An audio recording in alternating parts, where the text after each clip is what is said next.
మెల్లమెల్లగా రక్తం పడతారు. ఆ రక్తం పడుతుందని హాస్పిటల్ తీసుకెళ్ళి చూపించారు. చాలా చోట్ల తిరిగారు. ఏమాత్రం ఎన్ని చేసినా స్వస్థత లేదు.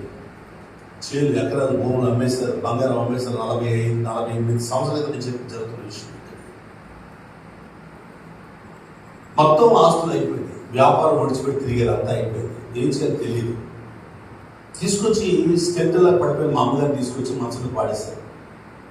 మా ఇంట్లో వాళ్ళందరూ కూడా ఒకటే అనుకున్నారు, ఇక చచ్చిపోతారు, ఇది చచ్చిపోతే వీళ్ళందరూ అనాథలైపోతారు, పిల్లలు ముగ్గురు నలుగురిని.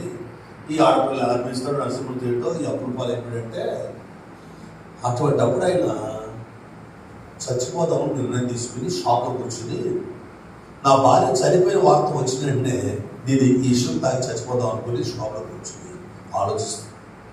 ఆ టైంలో ఒక పత్రిక ఆయన కళ్ళ ముందు ఎగురుతుందండి. ఏంటా పత్రిక అంటే, పొట్లాలు కట్టేసి కూడా అప్పుడప్పుడు అయినాయి. ఇప్పుడంటే పత్రికలు కిరాణా షాపుల్లో ఈ పేపర్లు వాడతానికి అప్పుడు సువార్త పత్రికలు ఉన్నాయి కదా, కోపంతో పొట్లాలు కట్టేసి అమ్మేవాడు. ఆయన ఆ పత్రిక ఎగురుతూ ఉంది. దాంట్లో రాయబడింది, నశించిన దాన్ని వెతికి రక్షించటకు మనుష్య కుమారుడు వచ్చాడు అనే మాట.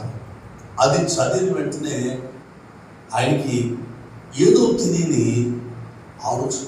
ఎందుకంటే ఇప్పటికీ నశించిపోతుంది కదా. ఆ పత్రిక తీసుకుని ఏం రాస్తుంది, నశించేది ఏంటి, రక్షించేది ఎవరు చూస్తే అందులో రాయబడిన మాట, ఈయన గుండెలు తాకిన ఒక మాట మీకు చెప్తాను. ఒక మాట, నీ బ్రతుకు భారంగా ఉందా, బ్రతకలేకపోతున్నావా, నీకు జీవము యేసే, నిన్ను రక్షించడంలో ఆయన హస్తము కొరచుగా లేదు అని పత్రిక మాట్లాడిందండి.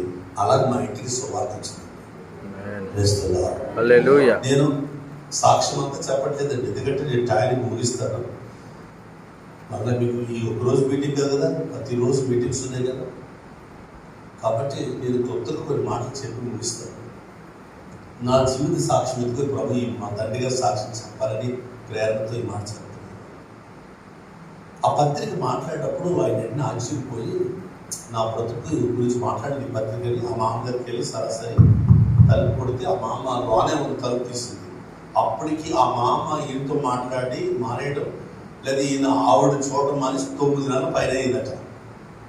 బాబు చాలా నెలలు అయిపోయింది, నువ్వు కనపడలేదు, నువ్వు నా ఇంటికి రాబట్టి నరసింహమూర్తి గారు, బాబోయ్ మా ఇంటికి వచ్చి మా తలుపు పట్టమేంటి బాబోయ్, ఇది ఆశ్చర్యంగా ఉందంటే, లేదమ్మా లేదని ఏడుస్తూ మా ఇంటికి వచ్చి యేసు ప్రభు పూజ చేస్తావా అని అడిగాడు. పూజ అన్నయ్య ప్రార్థన అంటారని ఇంటికి వెళ్ళి మోకాళ్ళేసి 2 చేతులు ప్రభుత్వం ఎత్తి, ఆ రోజులో ప్రార్థన ఎలా ఉండేదండి, ఓ బుట్ట ఉంటుంది, ఆ బుట్టలో బైబిల్ ఉంటుంది, బైబిల్లోనేమో బైబిల్తో పాటు ప్రార్థన బాటిల్ ఎంత పలపొడం కాయ ఉంటుంది కదా,